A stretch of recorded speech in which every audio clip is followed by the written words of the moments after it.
Welcome to LSC. It's sports time. I'm your host, Bob Hens. Today I have with me Ganon Baker, former Hampton basketball player, and I found out they played tennis with Elvis Mann over at Hampton. Welcome. Hey, I'm glad to be here. It's in my hometown, and you still look the same. So. Well, I got some money I'll pass on to you a little later on. Well, talk a little bit about you growing up in Hampton. You played ball at Thomas Eaton when you first started over at a junior high system, and who was your coach over there? I had a coach named Mr. Green over there, and Coach Green is what we called him, and he was our coach at Thomas Eaton Middle School, and he would always let us come to the gym early and stay late. He was great. I think he ended up coaching baseball over at Kicktan as well. Right, yeah, Johnny Green. Then you went and you actually played on the JV team as an 8th grader over at Hampton High for Coach David Blizzard. Is that correct? Yeah, I made the team. I didn't play a lot.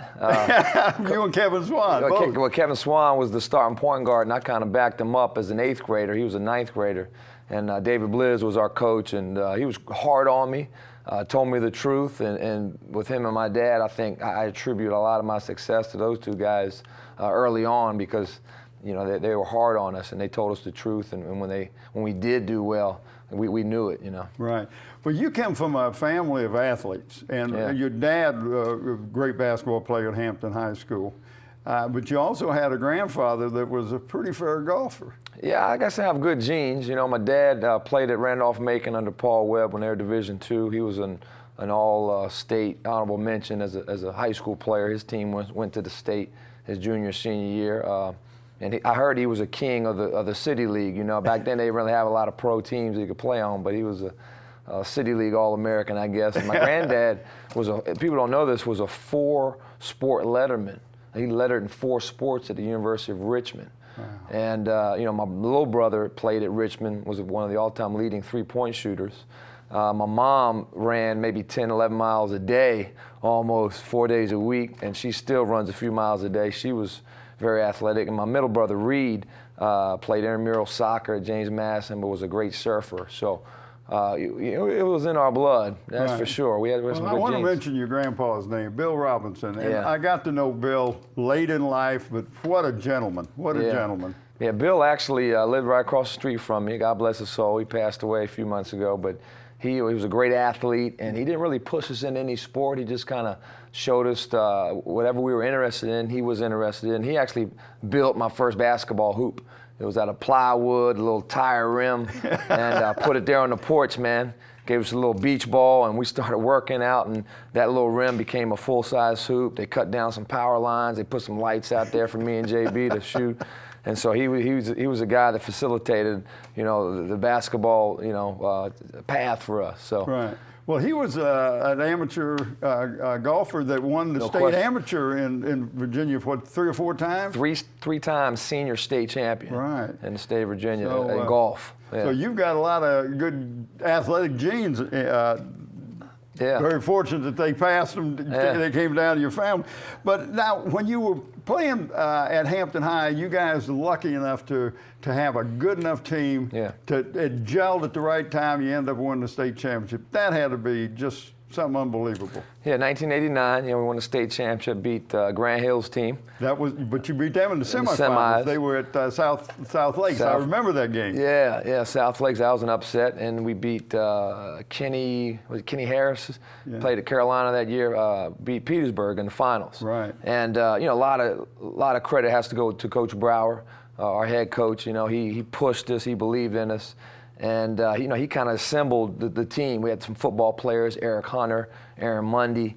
They were tremendous on the boards. And Kevin Swan, our leader, and myself, they gave me the ball every now and then, you know. So Paul Blackman was a super force for us off the bench. Cedric Williams, Lonnie Mann, Pete Baycoat, who I'm really good friends with now. Actually, Pete is my accountant for the business. He was a tremendous force for us. So, you know, Jermaine Golson, who ended up being a superstar at Hampton University. So we had talent, but that doesn't always help you win games, as you know, the Lakers this year. You gotta work. You gotta have some cohesiveness there. You gotta be injury free. You gotta have some cohesiveness, chemistry, and just I think it came down to we just wanted to win, man, and we had no fear. And so with that, our faith and having no fear, we were tough.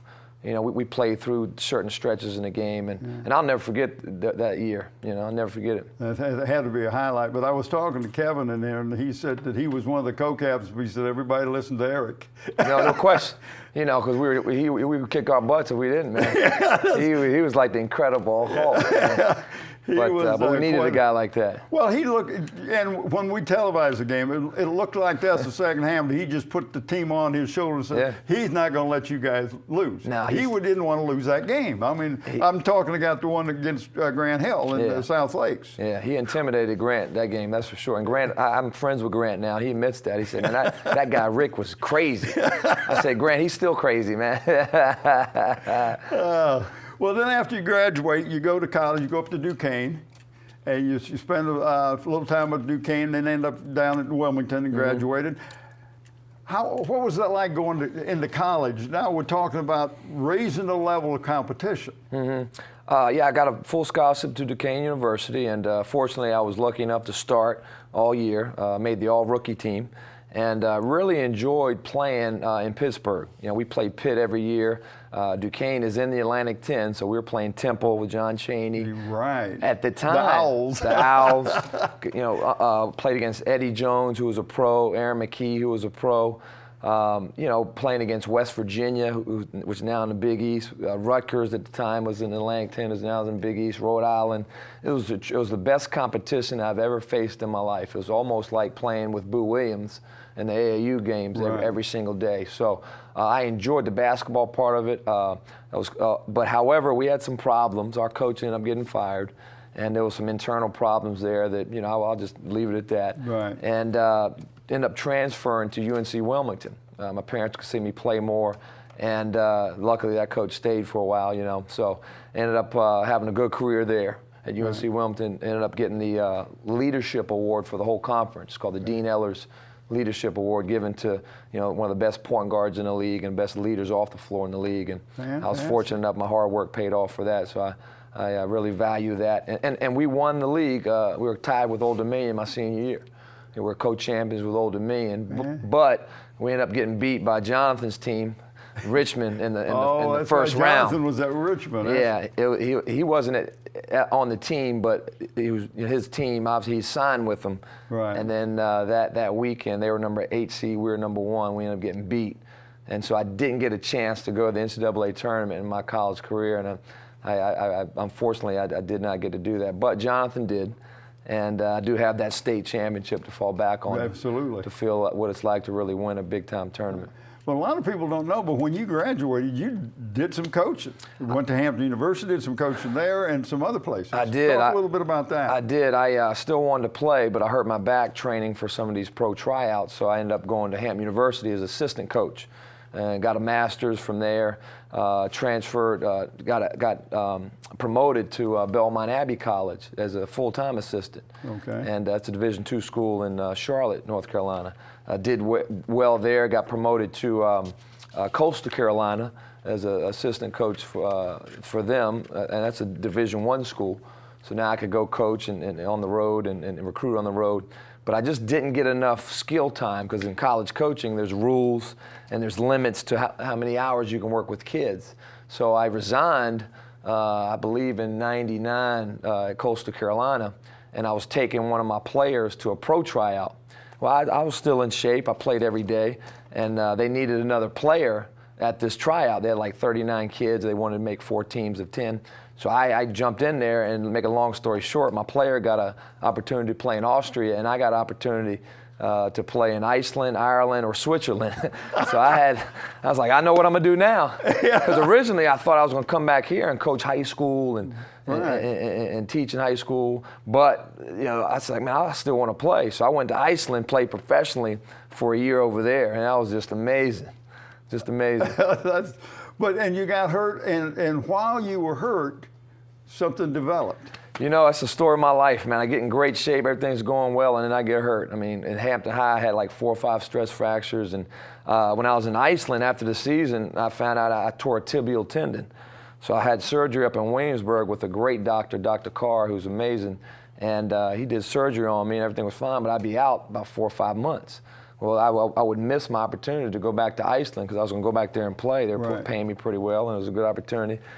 So while I was still in a cast in my parents' house, I just prayed and got a vision, I think, from the Lord that, hey, he wants me to teach. He wants me to coach in my own business. So I went with it. And Boo was one of the first guys that I talked to. I said, man, I'd like to train kids for a living. He's like, man, kids don't want to work hard for free. Why are they going to pay you for them to mess up and you tell them how good they're, how bad they're doing? So I said, Boo, well, I just have a passion and I think it's going to work. And so I started at the time, 2001, Shake and Bake Basketball Services. And this is our, going into our 10th year, and we're still doing it. It's a wonderful living. But it's not called Shake and Bake anymore. But that was the film your granddaddy let me watch that videotape of, but now it's called Ganon Baker Basketball. Yeah, now it's called Ganon Baker Basketball because my name has gotten tremendous recognition, and that was a marketing move for me. And but in 2002, I still wanted to play. I was running my business, and the last shot at playing, I sent a tape out to the Denver Nuggets of me playing in Iceland, and they invited me and about 250 other guys to an open tryout, and I ended up making it. And we went to rookie camp the same year with Carmelo Anthony, and Andre Miller was there, and I ended up making it to the last cut with the Denver Nuggets so that I could go out and play on their summer league team. Right. And then I shattered my knuckle. Shattered my knuckle. Still can't bend it. I was supposed to have surgery, but I said, forget it. I'm tired of doctor's offices. So that's when I figured out, hey, that's a sign from the big fella upstairs. This is what you're destined to do. This is your purpose in life, is to teach kids about life through basketball. And because I do that, I've been in business ever since.